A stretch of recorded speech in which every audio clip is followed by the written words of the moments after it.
आखिर कैसे आदिगुरु शंकराचार्य के आशीर्वाद के कारण हमें टोटकाष्टकम प्राप्त हुआ। आखिर कैसे एक अबूझ शिष्य जो है वो इतना महाज्ञानी सिद्ध साबित हुआ, जिनका नाम आज भी हम सब जानते हैं। यदि जीवन में गुरु नहीं है तो क्या करें? यदि जीवन में अगर गुरु दीक्षा प्राप्त नहीं हुई तो क्या हम वैदिक एवं तांत्रिक साधना के मार्ग पर आगे नहीं बढ़ पाएंगे? नमस्ते, आप सबको मेरा प्रणाम। आज आप सबके लिए हम एक अनाउंसमेंट लेकर आए हैं। अनाउंसमेंट के साथ साथ कुछ चीज़ें आपके साथ शेयर करनी थी।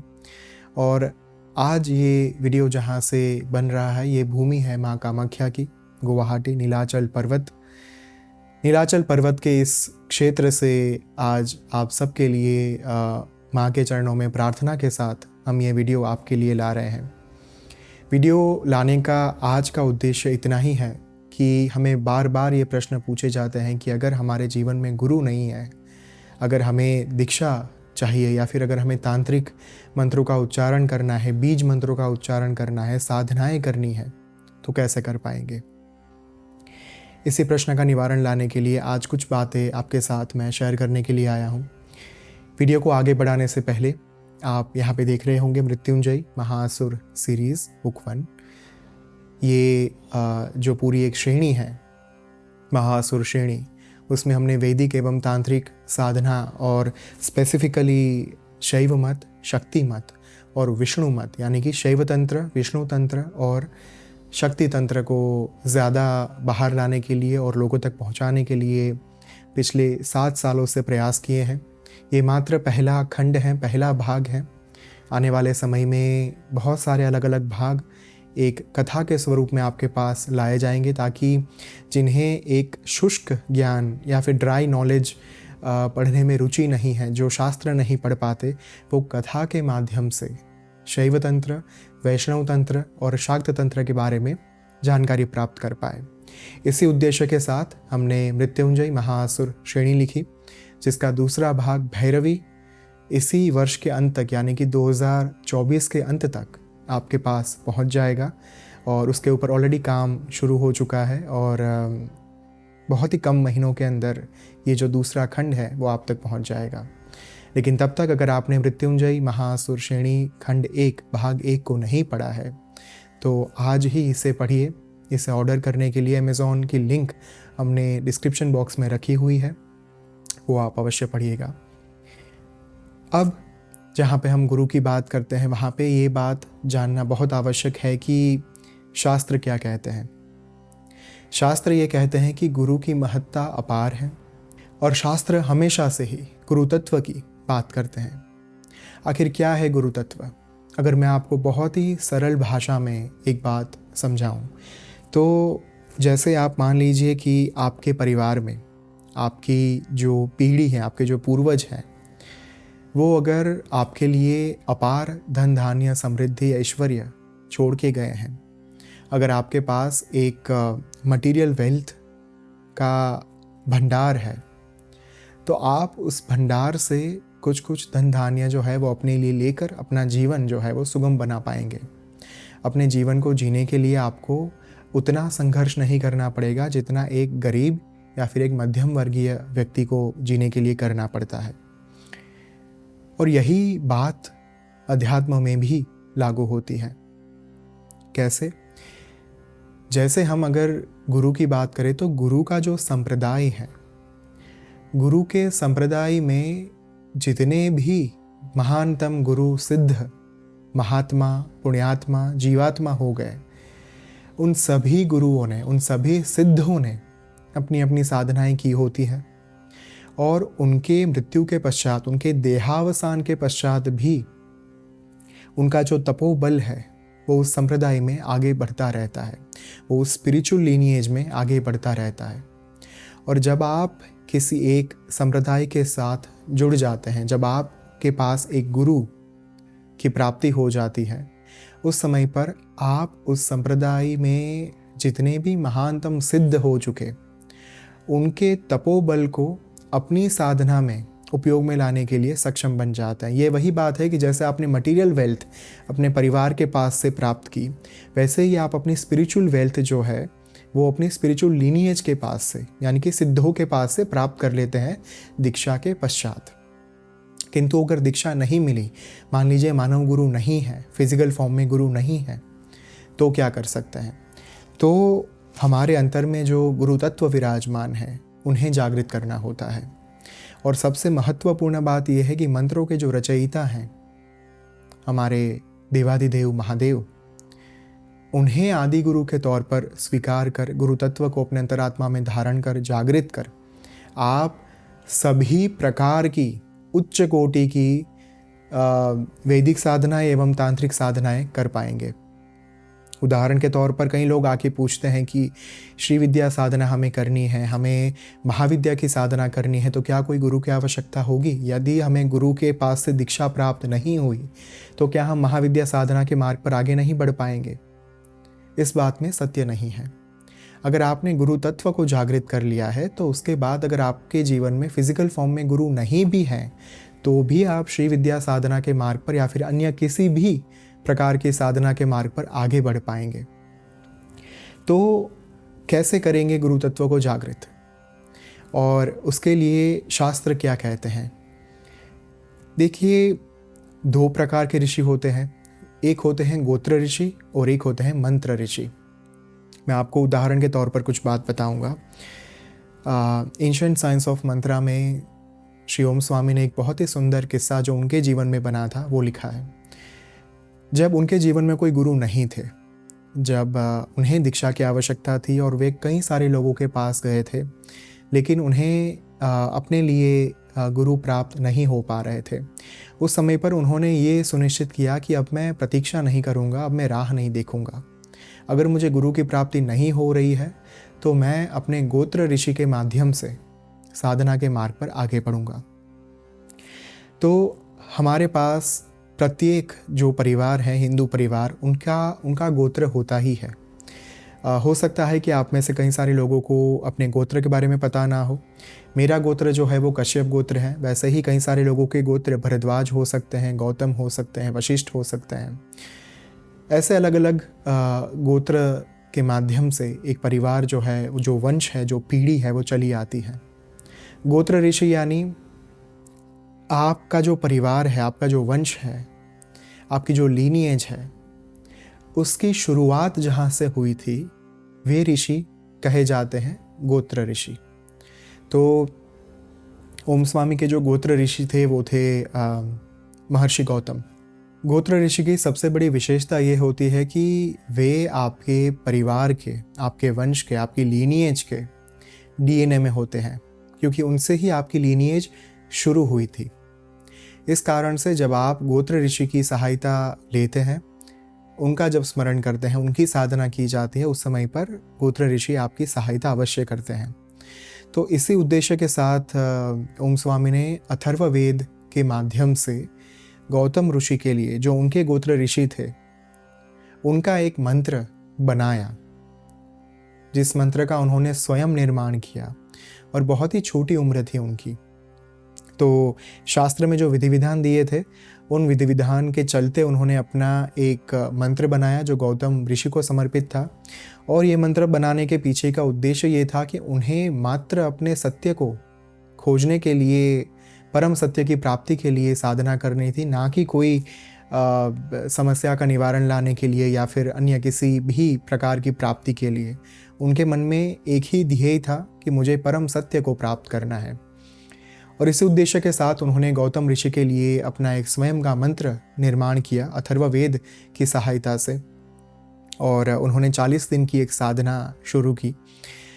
40 दिन की साधना जैसे जैसे आगे बढ़ती जा रही थी, वैसे वैसे वो मंत्र अपना प्रभाव जो है वो दिखाना शुरू कर दिया।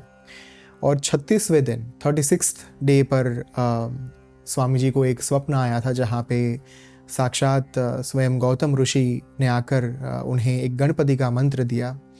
और गौतम ऋषि ने उन्हें कहा कि ये मंत्र की आपको सबसे पहले साधना करनी है, तत्पश्चात आपको देवी का एक मंत्र जो है उसकी साधना करनी होगी। इस स्वप्न में उन्होंने गौतम ऋषि के स्वरूप को बहुत ही सुंदर तरीके से एंशिएंट साइंस ऑफ मंत्रा जो उनकी किताब है उसमें वर्णन किया है उन्होंने, ही लंबी सफ़ेद दाढ़ी थी और गले में रुद्राक्ष की माला थी। उनके ललाट पर एक त्रिपुंड था और एक महाबलशाली महातेजोमय स्वरूप का वर्णन उन्होंने इसमें किया है। ये आदेश स्वयं गौतम ऋषि से प्राप्त करने के पश्चात उनकी साधना की यात्रा निरंतर आगे बढ़ती रही। अब प्रश्न ये आता है कि हम कैसे हमारी साधना के मार्ग पर आगे बढ़ पाए, क्योंकि अथर्ववेद के माध्यम से मंत्र का निर्माण करना ये सबके लिए तो संभव है नहीं। तो शास्त्र इसका उपाय ये बताते हैं कि आप अपने अंतर में विराजमान गुरु तत्व को जागृत करिए, और उसी गुरु तत्व को जागृत करने के लिए आने वाली गुरु पूर्णिमा यानी कि जुलाई के महीने में हमने श्री बद्रिका आश्रम में गुरु साधना का आयोजन आप सबके लिए किया है। इस साधना का मूल उद्देश्य ही ये है कि चाहे आपके जीवन में कोई भी मानव गुरु ना हो, किंतु आप तमाम प्रकार की वैदिक एवं तांत्रिक साधनाएं कर पाए, शाबर मंत्रों की साधना कर पाए। इस उद्देश्य के साथ गुरु साधना यहाँ पे आपको करवाई जाएगी। और आज के युग में जहाँ पे एक योग्य गुरु की खोज करना अत्यंत कठिन माना जाता है और बहुत ही ज़्यादा दुष्कर ये खोज बन जाती है, उस समय में गुरु साधना के माध्यम से आप अपने अंतर में गुरु तत्व को जागृत कर अपनी साधना की यात्रा में आप किसी भी प्रकार के संशय एवं चिंता के बिना आगे बढ़ पाएंगे। आपको आगे जाकर भविष्य में कभी भी इस बात की फिक्र नहीं करनी पड़ेगी कि अरे मुझे गुरु दीक्षा प्राप्त नहीं है तो क्या मैं महाविद्या साधना कर पाऊंगा, क्या मैं अन्य देवी देवताओं की उपासना कर पाऊंगा, क्या मैं बीज मंत्र का उच्चारण कर पाऊंगा, क्या मैं गायत्री मंत्र को सिद्ध कर पाऊंगा। ये सारी विडंबना, ये सारी समस्याएं, ये सारे प्रश्न ये एक साधना के माध्यम से थम जाएंगे, रुक जाएंगे, समाप्त हो जाएंगे, शांत हो जाएंगे। और इसी उद्देश्य के साथ हमने श्री बद्रिका आश्रम में गुरु पूर्णिमा के पावन अवसर पर गुरु साधना का आयोजन किया है। ये एक ऐसा स्थान है जहाँ पे ओम स्वामी ने भगवान श्री हरि एवं माँ ललिता महात्रिपुर सुंदरी को जागृत किया है। तो ऐसे सिद्ध क्षेत्र में बैठकर हम साथ में सत्संग करेंगे, बातचीत करेंगे, साधना करेंगे, अनुष्ठान करेंगे और प्रतिदिन प्रातःकाल में हम यज्ञ भी करेंगे। और भगवान के अपार आशीर्वाद एवं गुरु पूर्णिमा के इस पावन अवसर पर हमारे अंतर में विराजमान गुरु तत्व को सदा सदा के लिए जागृत करेंगे। अगर आपको रुचि है, अगर आप गुरु साधना करना चाहते हैं, अगर आपके जीवन में गुरु नहीं है तो ये आपके लिए एक सुवर्ण अवसर साबित होगा। यदि आपके जीवन में गुरु हैं तो आप अपने गुरु के साथ उनकी कृपा एवं आशीर्वाद प्राप्त करने के लिए एवं उनका जो मूल संप्रदाय है, उस संप्रदाय में जितने भी सिद्ध हो चुके, उन सभी सिद्धों के आशीर्वाद एवं कृपा को प्राप्त करने के लिए ये साधना अवश्य करें, ताकि आगे की आपकी जो भी साधनाएं होंगी उन साधनाओं में उन सभी सिद्धों के आशीर्वाद समाविष्ट होंगे और आपकी आध्यात्मिक यात्रा उस कक्षा तक आगे बढ़ेगी, उस अवस्था तक पहुंच जाएगी जिसके बारे में आपने कल्पना तक नहीं की होगी। तो अगर आपने रजिस्ट्रेशन नहीं करवाया तो डिस्क्रिप्शन बॉक्स में हमने गुरु साधना के लिए एक लिंक दी है, आप उसके ऊपर क्लिक करके रजिस्ट्रेशन करवा सकते हैं। ये जो कार्यक्रम होगा वो 5 दिन की साधना है और 1 दिन ओरिएंटेशन यानी कि 6 नाइट्स और 7 डेज़ का कार्यक्रम है, जहाँ पे रहना, खाना, पीना सब कुछ आपका बद्रिका आश्रम में होगा। 4 टाइम का भोजन, 4 वक्त का भोजन, सुबह ब्रेकफास्ट, लंच, हाई टी और डिनर से लेकर एक आपको व्यवस्थित स्वच्छ कमरा जो है वो रहने के लिए दिया जाएगा। तो ये सुंदर व्यवस्था जहाँ पे एक पावन स्थान का निर्माण किया गया है, पावन विग्रह जहाँ पे स्थापित है, वहाँ पे गुरु साधना करने का लाभ, अगर उस पावन अवसर पर आपने गुरु साधना करने का लाभ लिया तो आपकी आध्यात्मिक यात्रा को, आपकी तांत्रिक एवं वैदिक साधनाओं को आगे बढ़ने से कोई नहीं रोक पाएगा।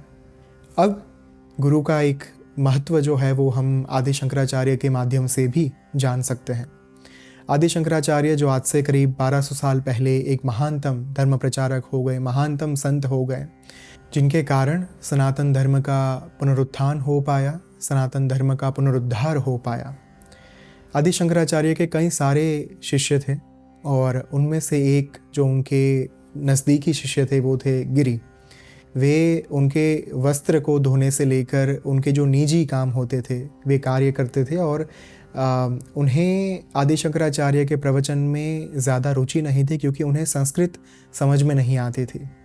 वे तो बार बार शंकराचार्य को कहते थे कि प्रभु देखिए, मेरे लिए तो आप ही मेरे भगवान हैं, और आपकी सेवा और आपकी सुविधा मेरे लिए सर्वोच्च है। आपको अपने व्यस्त समय पत्रक में से जो समय मिल रहा है उतना समय सुखमय बीते, सुविधामय बीते, वही सुनिश्चित करना मेरा कार्य है और यही मेरा धर्म है।